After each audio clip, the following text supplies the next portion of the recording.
Bonjour, bonjour à tous. Alors, pour ceux qui ne me connaissent pas, je m'appelle Arlette Berthomeu. Je suis thérapeute depuis plusieurs années, depuis que je suis à la retraite. Auparavant, ma profession était de diriger des maisons de retraite. Je l'ai fait pendant une vingtaine d'années, principalement dans le centre de la France. Alors, ce que je voulais dire, c'est que cette expérience auprès des personnes âgées a été un grand chambardement pour moi. Je me suis remis beaucoup en question et j'ai commencé là une quête spirituelle en me posant des tas de questions existentielles. Pourquoi, qui je suis, où je vais, etc., etc. Donc, je me suis mis à chercher tous azimuts parce que j'étais confrontée à la maladie, à la mort à chaque instant. Et ça me fendait le cœur de voir ces personnes âgées partir comme ça, dans le dénuement le plus total, dans l'isolement, dans la peur. Et donc voilà, moi, ça a été le début d'une grande quête spirituelle que j'ai continuée après l'âge de la retraite. J'ai ouvert donc un cabinet de thérapie à Montpellier. Je suis devenue thérapeute et j'ai essayé d'apprendre aux gens à mieux se connaître et à mieux cerner leur être profond. Tout ça pourquoi? Pour être simplement plus heureux, plus en paix et mieux vivre cette vie sur Terre. Donc pourquoi je vous dis ça? C'est pour ceux qui ne me connaissent pas. Donc actuellement, comment dire, je suis en train de relancer mon site internet que j'ai fait l'année dernière. Je reprends mes consultations avec mes deux outils privilégiés qui sont la numérologie et l'astrologie maya. Alors l'année dernière, j'ai fait plusieurs vidéos en expliquant ce qu'était la numérologie et donc j'ai pas continué. Je vais vous expliquer pourquoi.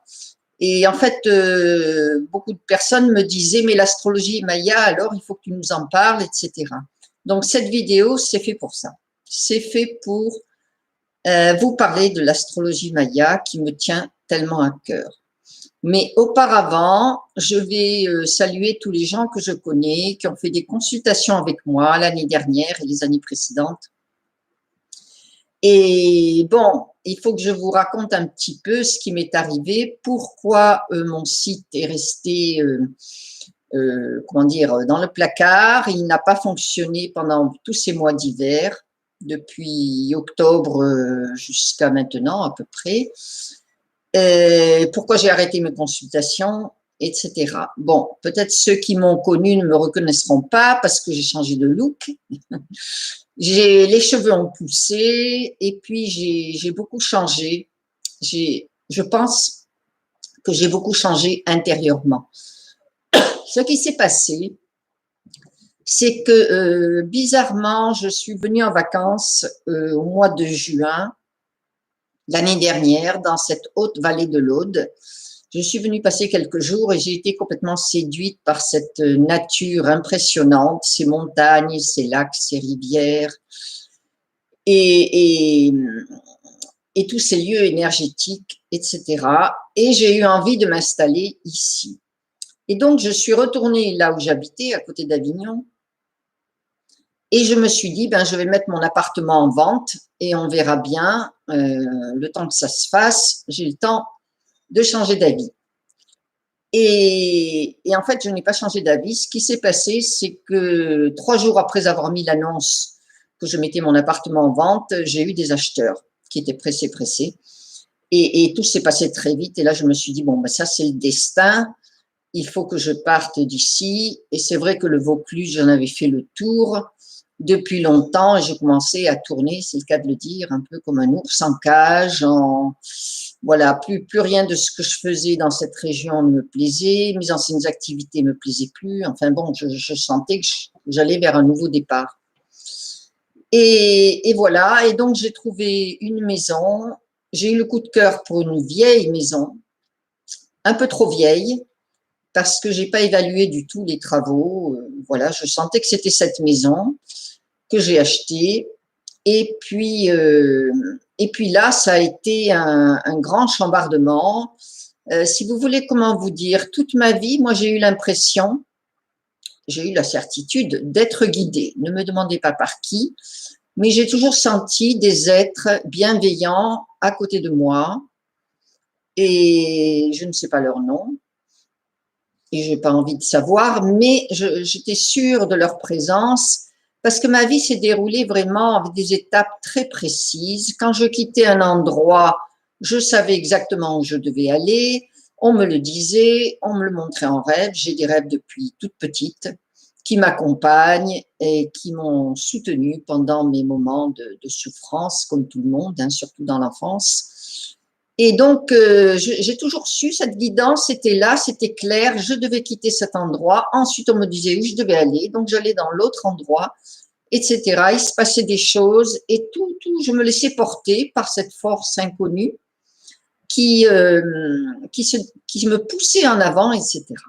La seule chose, il y a eu un hic cet hiver, c'est que je suis arrivée ici fin septembre-octobre et que la guidance est baignette.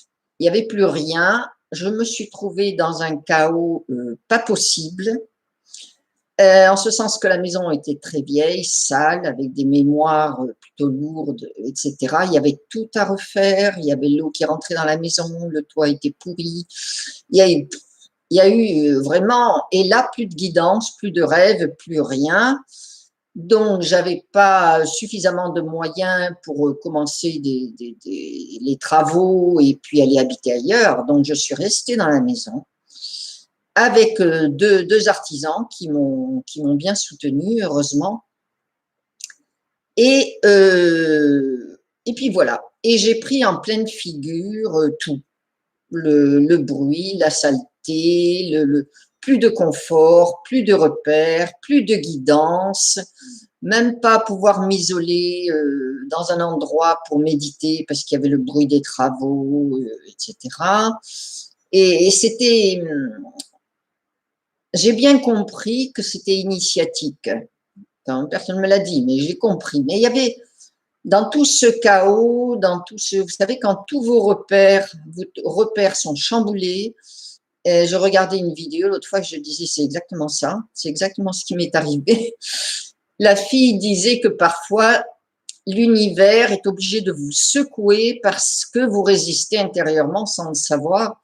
Il est obligé de vous prendre par les pieds et de vous secouer comme ça avec la tête en bas en disant mais tu vas lâcher, oui, tu vas lâcher. J'ai dit c'est exactement ça. Donc j'ai été secouée dans tous les sens, dans tous les sens. Ça a été très dur. Ça a été très dur. Il y avait le froid en plus. Le matin, j'avais à peine 7-8 degrés dans la maison. Les chauffages qui étaient sur place ne marchaient pas. Il a fallu les changer. Et ça a été.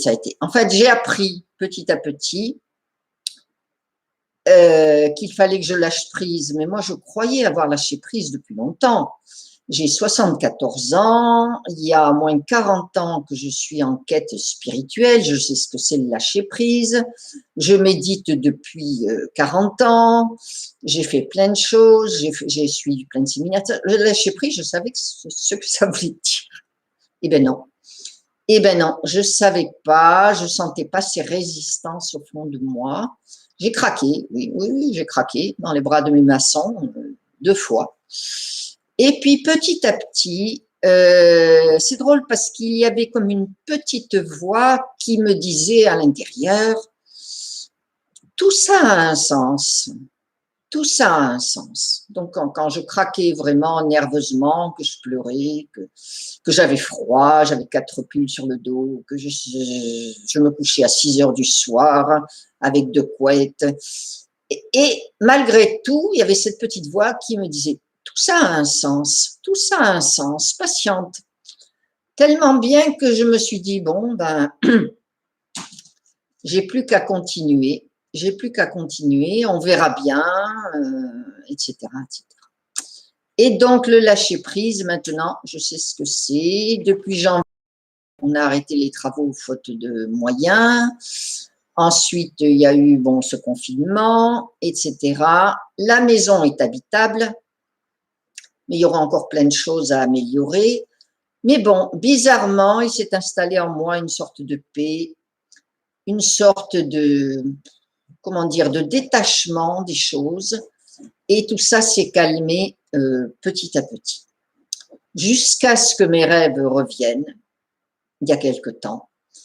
Et là, j'ai eu des messages très clairs, très forts, qui me disaient « Reprends du service, remets-toi à donner des consultations, relance ton site, reprends du service. » Et puis, j'avais des messages qui me disaient « Cette maison servira, cette maison servira. » Il fallait qu'elle soit grande, parce que je me demandais « Mais pourquoi avoir choisi une maison aussi grande? J'ai pas besoin de ça. Elle est difficile à chauffer, etc. » Eh bien, j'ai tout lâché, en fait. J'ai tout lâché, donc j'ai relancé mon site, je recommence à donner des consultations et voilà. Donc, ce que je voulais dire, c'est que je donne des consultations en numérologie, qui est ma passion depuis 30 ans, que je garde précieusement avec moi, mais depuis 2-3 ans que j'ai rencontré l'astrologie Maya, ça a été une révélation. Ça a été un grand éclairage dans ma vie, ça a été, comment dire, c'est amplifié, le message est amplifié. Alors, comment dire, moi, sur mon site internet, à la rubrique consultation, je n'ai mis qu'un seul bouton, consultation. C'est-à-dire, si vous êtes attiré par l'astrologie Maya, vous prenez une consultation pour l'astrologie Maya. Mais si c'est plus la numérologie qui vous intéresse, suivez votre ressenti. Ce que je peux dire avec l'expérience, c'est que des personnes qui avaient fait la numérologie avec moi, elles ressentent maintenant le besoin de passer à l'astrologie Maya. Et puis, il y a des gens qui ont ressenti tout de suite l'appel pour l'astrologie Maya et qui ne veulent pas entendre parler de la numérologie. Alors moi, ce que je fais, voyant ces personnes différentes, quand je fais l'astrologie Maya, je jette toujours un œil, je fais un bref résumé de la numérologie, parce que la numérologie va apporter des éléments précis sur la vibration du moment où on se trouve, de l'année où on se trouve, et ça c'est précieux. C'est précieux. Par contre, je ne peux pas faire l'inverse. Quand je fais le thème numérologique, je ne peux pas faire un résumé de l'astrologie Maya. Tout ça pour vous dire que le thème astrologique Maya, c'est vraiment quelque chose de complet. Vous n'avez besoin que d'une seule séance. Je donne le maximum de ce que je suis. Ce que je dois dire aussi, c'est que le thème est plus complexe à élaborer. Je vais vous en parler. Le texte est plus complexe, etc.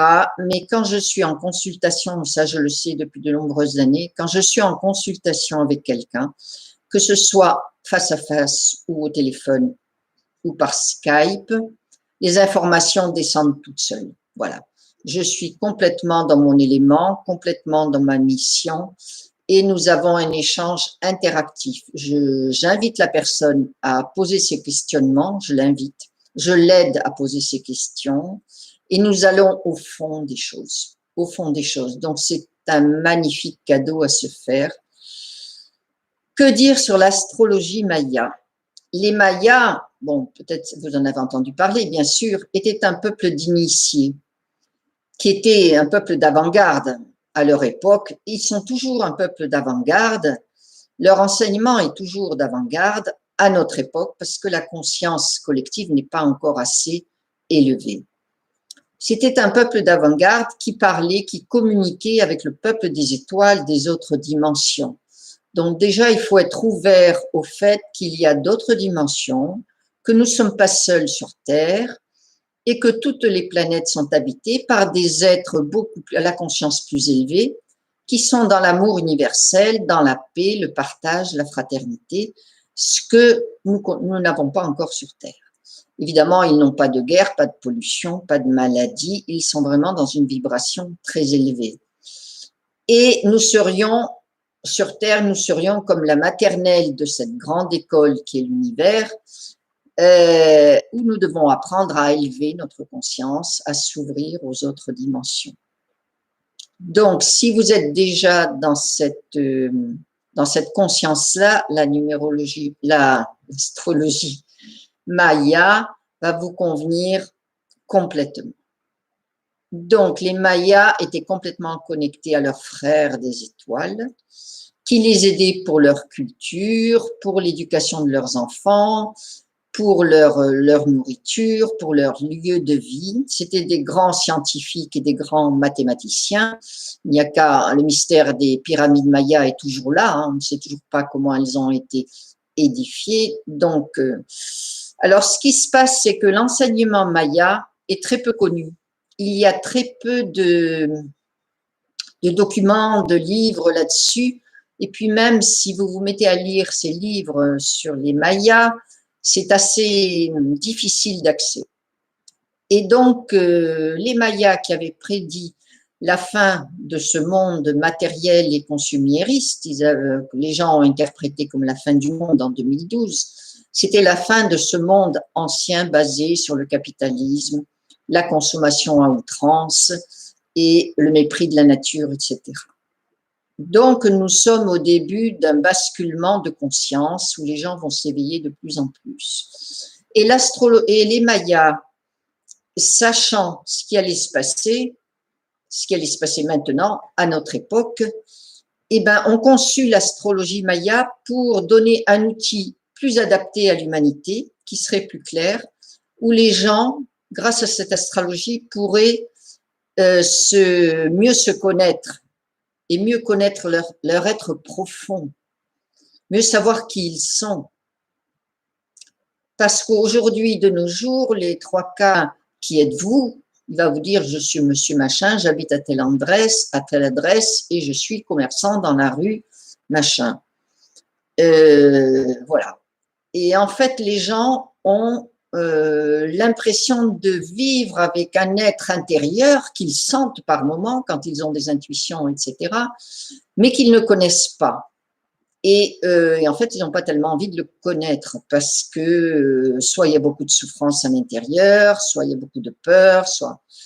Et donc, l'astrologie maya met ce thème maya à disposition pour que les gens puissent savoir qui ils sont vraiment, qu'ils puissent mieux s'accepter, mieux s'aimer et être plus en paix et plus heureux. Donc moi, je me régale absolument avec ce thème maya à faire des consultations parce qu'il y a des prises de conscience chez la personne phénoménales et c'est vrai que je suis complètement à l'écoute, c'est vraiment mon élément et je ne regarde pas le temps. En général, la séance, c'est plus de… Et ces guides sont là pour y répondre et les miens, ça descend. Donc, l'astrologie maya, comment ça se passe? Les mayas disent que quand nous nous sommes incarnés,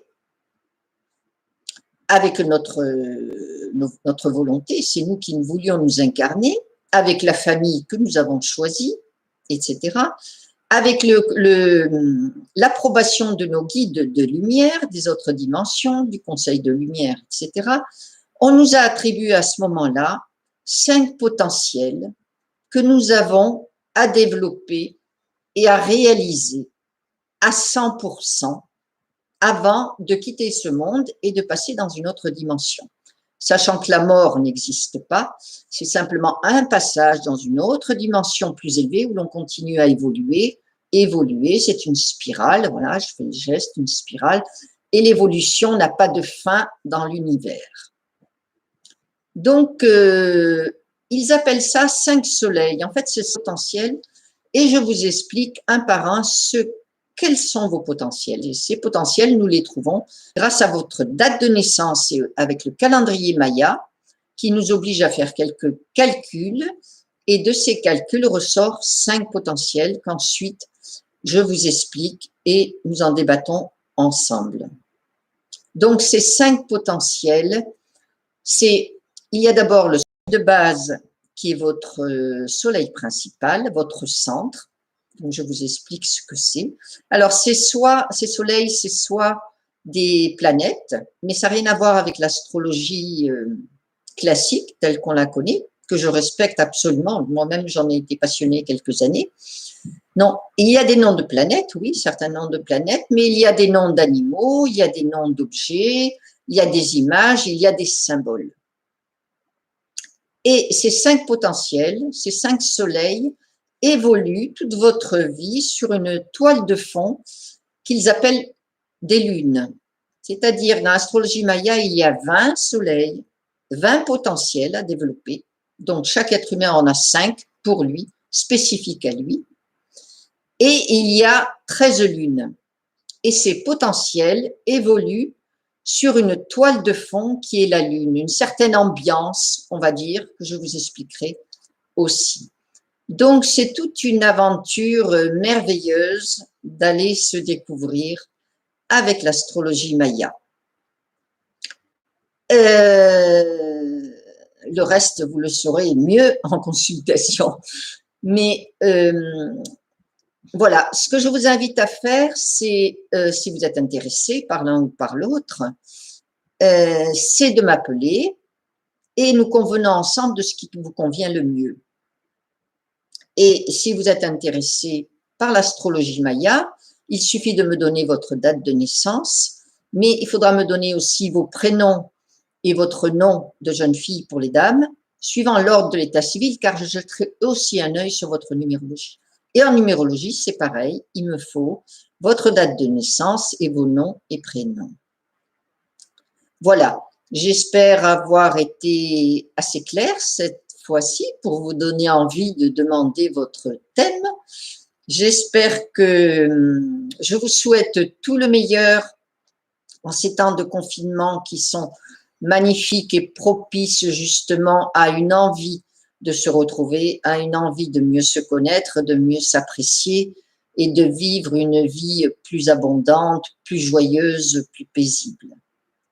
Je vous remercie de votre écoute.